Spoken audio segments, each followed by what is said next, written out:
Russia's Foreign Minister Sergei Lavrov has confirmed that arrangements are currently being made for President Putin to visit India. የሩሲያው ፕሬዝዳንት ቭላዲሚር ፑቲን ወደ ህንድ ይፋዊ የሥራ ጉብኝት ሊያደርጉ እንደሚችሉ ክሬምሊን አስታወቀ።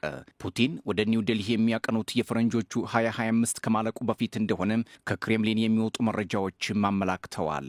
የሩሲያ መከላከያ ሚኒስቴር በዩክሬን የምትገኘውን ቁልፍ ከተማዋን ምስራቃዊ ኩፒያኒስክን በእጅ አስገብቻለሁ ሲል መግለጫ መስጠቱም ተዘግቧል። ህንድና ሩሲያ በኒውክሌር ቴክኖሎጂ ትብብር ለመፍጠር ማቀዳቸውን ከኒው ዴልሂ መረጃዎች ወጥተዋል። ፑቲን ወደ ህንድ ትርጉም ያለው ጉብኝት ለማድረግ መዘጋጀታቸውን የክሬምሊን ቃል አቀባይ ዲሚትሪ ፔስኮቭ ነው የተናገሩት። የሩሲያው ፕሬዝዳንት ቭላዲሚር ፑቲን ባለፈው ወር በሰጡት መግለጫ ከውድ ጓደኛዬ ናሬንድራ ሞዲ ጋር በሁለትዮሽ ጉዳይ ለመምከር ታሳስ ላይ እንደምንገናኝ ተስፋ አድርጋ ብለው መናገራቸውም የሚዘነጋ አይደለም። አክለውም ሞስኮ ከህንድ ጋር ያላትን ያልተመጣጠን የንግድ ሚዛን ለማስተካከል ፍላጎት እንዳላት ገልጸው ነበር። ፑቲን በህንድ የሚያደርጉትን ጉብኝት ቅድመ ዝግጅት እያደረግን ነው ያሉት ፔስኮቭ ጉብኝቱ መልካም እንደሚሆን ተስፋ እናደርጋለን ቢሉም ፑቲንና ሞዲ በምን ጉዳዮች ላይ እንደሚወያዩ ግን ከመናገር ተቆጥበዋል።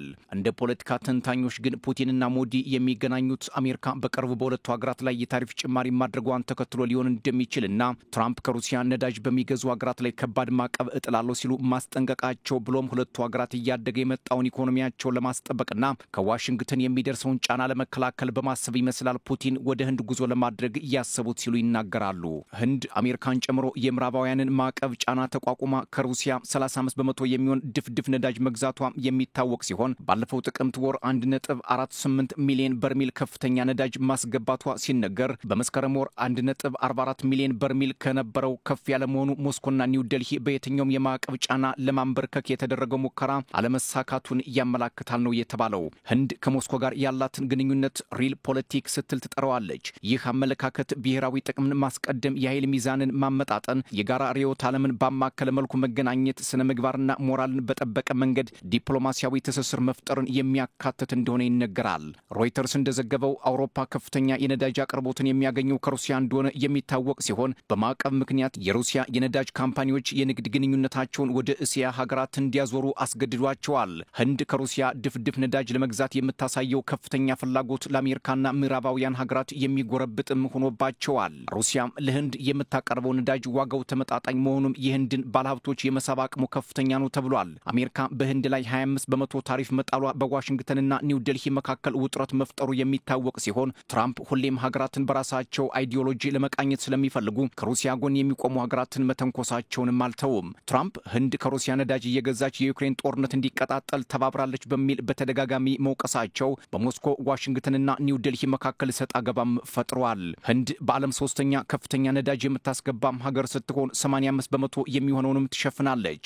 አሜሪካና የአውሮፓ ህብረት ህንድ ከሩሲያ ነዳጅ መግዛቷን እንድታቆም ተደጋጋሚ ማስጠንቀቂያ በመስጠትና ማዕቀብ በመጣል የሞስኮና ኒው ዴልሂን ማተብ ለመበጠስ ጥረት ቢያደርጉም እስካሁን የተሳካላቸው አይመስልም ይላሉ ፖለቲከኞች። የህንድ ፖለቲካ የሚከታተሉ ባለሙያዎች እንደሚሉት ህንድ በቀላሉና በአጭር ጊዜ ከሩሲያ ነዳጅ መግዛትን እንደማታቆም፣ አሜሪካ በህንድ ላይ የምትጥለው ማዕቀብ ውጥረት ከማባባስ ባለፈ ፋይዳ እንደሌለው የሚናገሩ ፖለቲከኞች ህንድ ከፍተኛ የሩሲያ ነዳጅ ጥገኛ መሆኗ ለህንድ ህልውና ጉዳይም ስለሆነ እንዲህ በፍጥነት ከሩሲያ ጋር ያላትን ግንኙነት ትቆርጣለች ማለት ከባድ ነው ሲሉ ይሞግታሉ።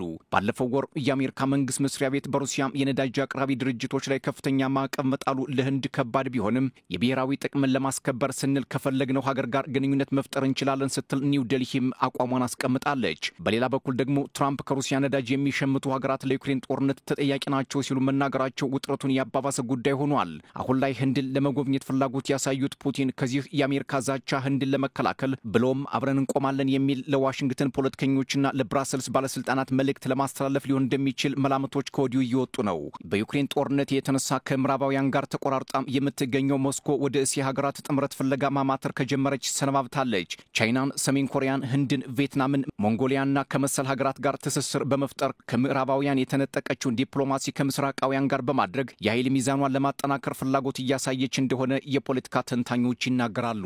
የሩሲያና ዩክሬን ጦርነት የምስራቁና ምዕራቡን ጎራ በመክፈል ሀገራት በተለያየ አሰላለፍ እንዲቆሙም አድርጓቸዋል። ሩሲያም በፈረንጆች 2022 ጀምሮ ወደ ዩክሬን ዘመቻ ከጀመረች ወዲህ በምዕራባውያን ሀገራት ጥርስ ውስጥም ገብታ ቆይታለች። ዩክሬንም አትላንቲካውያንን ለምርጫ መጥራት መቆጣጠራቷ አካባቢውን መስቀልቀሉ እንዲወጣም አድርጎታል። የሩሲያና ዩክሬን ጦርነት ሀገራትን ጣልቃ በማስገባትም ወደር አልተገኘለትም ነው የሚባለው። የተለያዩ ሀገራት ከብሔራዊ ጥቅማቸው አንጻር ጦርነቱን ማባባሳቸው ሞስኮና ኪየቭ ወደ ተኩስ አቁም ላይ እንዳይደርሱ እንቅፋት መሆኑንም የሚናገሩ በርካቶች ናቸው። ከሰሞኑ ከፍተኛ ውጊያ እያደረገች የምትገኘው ዩክሬን ከወዳጆቿ ከባድ መሳሪያ ቢላክላትም በጦር ሜዳ ላይ የተሳካላት አይመስልም የሚሉ መረጃዎችም እየወጡ ነው። ባለፉት ቀናት በምስራቅ ዩክሬን ፖክሮቭስክ ግዛት ከፍተኛ ውጊያና ግስጋሴ ሲያደርጉ የነበሩት የሩሲያ ኃይሎች ዛሬ ደግሞ ኩፒያኒስክን በቁጥጥር ስር መዋላቸው መሰማቱ ለዩክሬን ክፉ መርዶ ሆኗል ነው የሚባለው። የዩክሬን ባለስልጣናት ከዚህ በፊት ኩፒያኒስክን ላለማስደፈር እየተዋደቅን ነው ሲሉ መናገራቸው የሚታወስ ሲሆን ዛሬ ላይ የወጡ መረጃዎች ግን የሩሲያ ወታደሮች ቁልፍ ከተማዋን መያዛቸው ነው።